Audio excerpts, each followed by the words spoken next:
We're not. We're a vote for the Greens. We are very different from the NDP.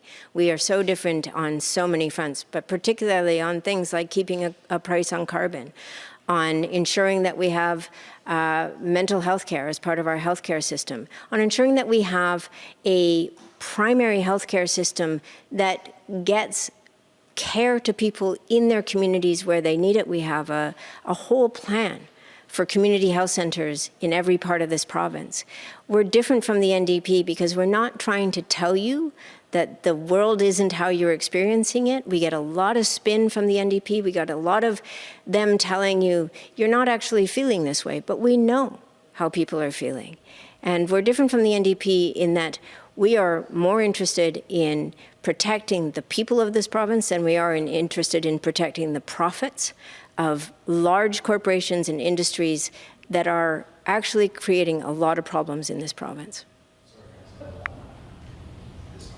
Okay. But just in terms of holding the balance of power, you sided with the NDP previously. Yeah, there's no, if we get to an outcome that doesn't give either of these parties a majority of the power, that doesn't give them all of the power based on votes from definitely less than half of the population, then my role and the role of BC Greens who are elected is to get the government to work for people. That's how I'm going to measure my work, and I want government to measure its work in terms of the well-being framework that we have put in our platform. Stop telling us how many hundreds of millions of dollars you're spending and start telling us how that money is serving the people of BC. Okay. Thanks. Thank you very much. Green Party leader Sonia Furstenau after the leaders' debate. Petra, you've been very patient. Thank you very much. Lots to take in there.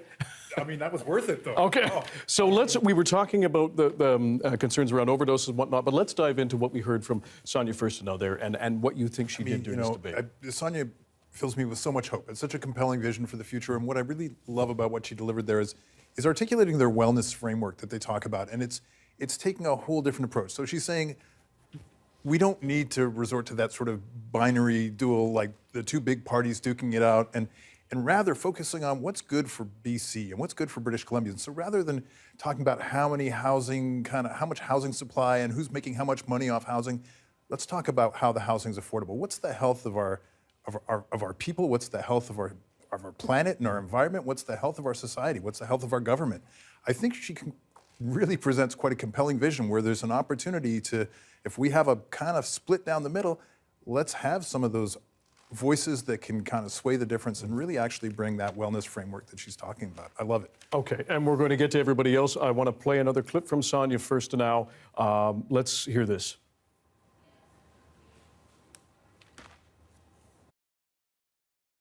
It's fascinating to me that John Rustad's vision for this province is one that's rooted somewhere around 1957. I mean, he cannot look ahead because he can only look back. He is so limited in his imagination of what's possible. And when it comes to reconciliation, when it comes to sorting out rights and title, what we have to do, the hard but essential work we have to do, all John Rustad can do is look back to when he was Minister of Indigenous Relations, and what he wanted to do was visit First Nations that had golf courses. He is not seriously taking this issue and recognizing the serious work of a provincial government is not to politicize this, not to make people afraid, but to recognize that to move forward, to create economic certainty, to create economic prosperity for everybody in BC, this issue has to be sorted out. Sonia Furstenau, the 1957 clip. Rachael Segal, what did you make of how she did? It seemed as though John Rustad and David Eby were talking at each other. She had a lot to say in this debate. Did any of it stick in your mind? She did, and I think she came across as a good alternative to the NDP. She has done a really great job of going around the province and talking about this need for a minority government. And that message has gone with her throughout this campaign. I think she's positioning herself well if we do see some kind of split on election day. And as British Columbians, after 2017, we're a little scarred from that last election where we were so close by 1 or 2 seats. So everybody's preparing for every outcome. But I think Sonia has done a good job of positioning herself as an alternative, especially with David Eby, who has flip-flopped on issues like the carbon tax. She's been able to pick up some of that support and say, hey, we don't have to vote for the NDP. The Greens are a real alternative in this province. Mo, before we get to you, we do want to get a clip on healthcare. We're going to turn the sound up for our panelists. Why don't we play this clip now? I need to clear the air here. We're going to be adding about $3.8 billion in healthcare spending over the next 3 years. David Eby continues to perpetuate a lie, and I just wanted to be clear on that. When it comes to seniors and what needs to be done with seniors care in this province, we've laid out a very comprehensive plan. Everything from building more long-term care facilities in this province, a commitment of 5,000 new beds. But more than that, we need to work with seniors and we need to work with families to be able to support them at home. That's why we're going to create tax credits that are available. We're going to expand services at home. You know, it's hard to listen to John Rustad. He was in government for 16 years, and seniors who lived in long-term care homes didn't get a bath once a week. The vast majority of long-term care homes didn't meet even minimum provincial standards for care and dignity. And now he says, oh, if you send me back, I'm going to be different this time. I'm not going to cut the healthcare system. I'm not going to fire the workers who care for the seniors. The largest firing of healthcare workers happened when John Rustad was in government, and he voted for it against seniors. More on healthcare. Moe Sihota, what did you think of how much healthcare was at least part of the discussion? Who got the points across better? Well, I thought that was one of the most important clips of the whole debate, because you got a clear contrast between the two leaders.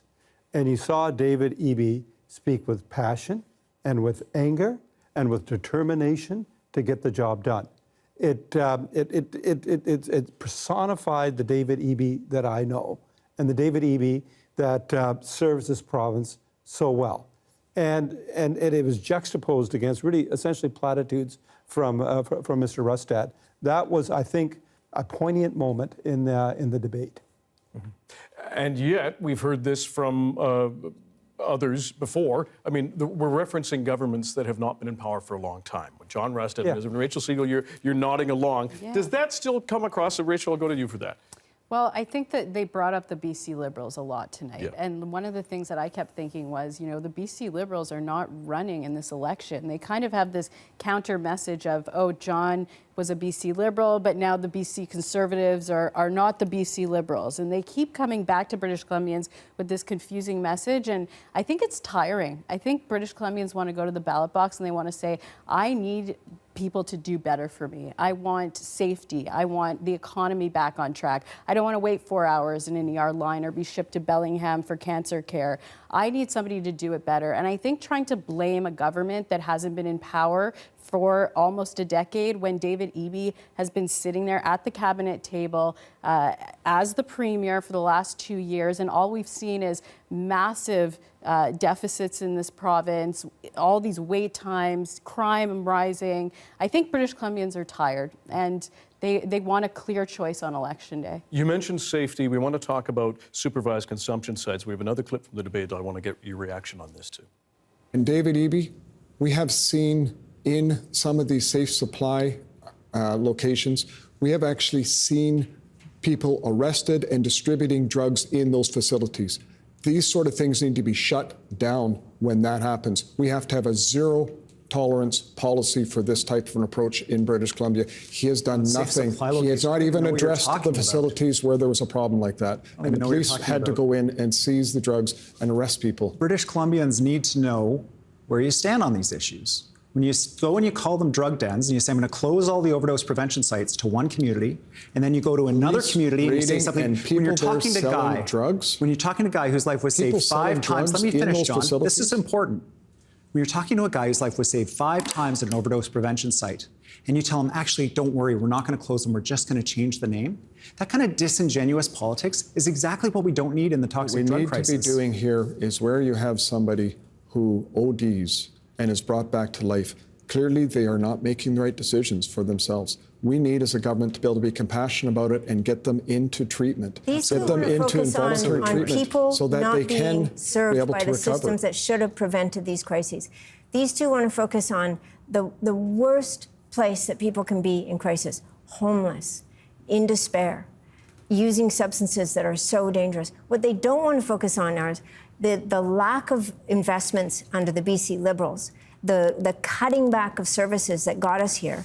And they don't want to focus on the fact that for the last 7 years, the NDP have not responded to this crisis in a way that actually averts it. I want us to have a war on poverty. I want us to address the social conditions that are creating these outcomes. I want us to make sure that in BC, we don't have Lamborghinis driving down a road where people are living on the streets. These are solvable problems. We just haven't had the political will to either prevent them or solve them from either of these two parties. A lot to take in there. Pete Fry, War on poverty, love it. I mean, that is where we need to go. But to an old phrase, too. Yep, and but a to the strong one. focus of the decriminalization and how, I mean, I think we saw that the NDP did not do a great job rolling out decriminalization. There was a lot of improvement that could have happened there.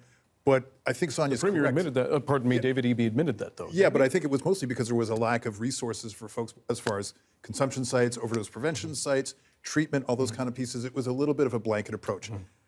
Sonia Furstenau definitely got it right with her approach to we need the safe supply. I will say that, I really came into this wanting to, with an open mind for John Rustad, but he's completely lost me on all the health fronts. And I'm really still trying to wrap my head around the idea that he's not anti-vax, but he's anti-mandate. For me, that's a non-starter. That's a dog whistle kind of approach. And I worry that kind of approach in the larger context of health and people's lives is a dangerous kind of road to be taking. So, Okay. And Mo, I want to get your thoughts on what we. Well, I want to pick up on the point that Pete made, because it was a really good point. And I want to tie it into what we saw in terms of the interviews at the end and the scrums that happened. Because if you look at those scrums, Mr. Rustad came across as tired and tense, almost like a defeated man who didn't achieve the objective that he laid out for himself. Whereas if you looked at Ms. Furstenau and Mr. Eby, you saw something different. You saw Ms. Furstenau relaxed and animated. You saw Mr. Eby committed to sort of continuing to do the job that needs to be done, but also talking about coming across as very upbeat and premier-like. So when you sort of add it all up, at the end of the day, I think Mr. Eby achieved what he wanted to achieve, making the case that he should continue as premier. Ms. Furstenau spoke to her constituency, and I think Mr. Rustad just failed on most fronts to rinse the stain of his extremism. Okay, we're going to jump in, and we are running out of time rapidly. We have just about a minute 45 left. So, Rachael Segal, we're going to ask you, what should viewers, listeners, voters take away from what they heard tonight? Well, just to talk about the tired and tense, I think British Columbians are tired and tense. British Columbians want solutions. They want a better outcome in this province. And what they should take away from this debate tonight is that John Rustad and the Conservatives have put forward a plan to make British Columbia better. David Eby did not get on that stage and talk about his track record properly. He didn't make the case for how we are at a $9 billion deficit. He didn't make the case for how people are feeling unsafe, waiting in ERs. There's so many problems facing this province, and they've only gotten worse over the last 2 years that he's been premier. And I think that was clear tonight. All right, Mo, 30 seconds to you. What should viewers take away? Well, look, right now, there's one basic question. Which of Mr. Rustad or Mr. Eby would make the best premier for the province? That's the question now that the people are going to have to address in light of today's debate. To me, I think it's relatively straightforward. Okay, and Pete Fry, last word to you. I have to agree with Rachel. British Columbians are tired. This is a change election. I don't think the Conservatives are delivering a plan. It's obviously not costed. It's a bit written with, I think the Premier said, pixie dust. I do think that what we see also is an opportunity to change from that tired old binary and really look at new opportunities and maybe try something different as far as how we can run a minority. All right. Pete Fry, Moe Sihota, Rachael Segal, we appreciate your time, your analysis, and your expertise. Thank you for joining us. And thank you for joining us on this post-debate election special. Voting day, Saturday, October 19th. Good night.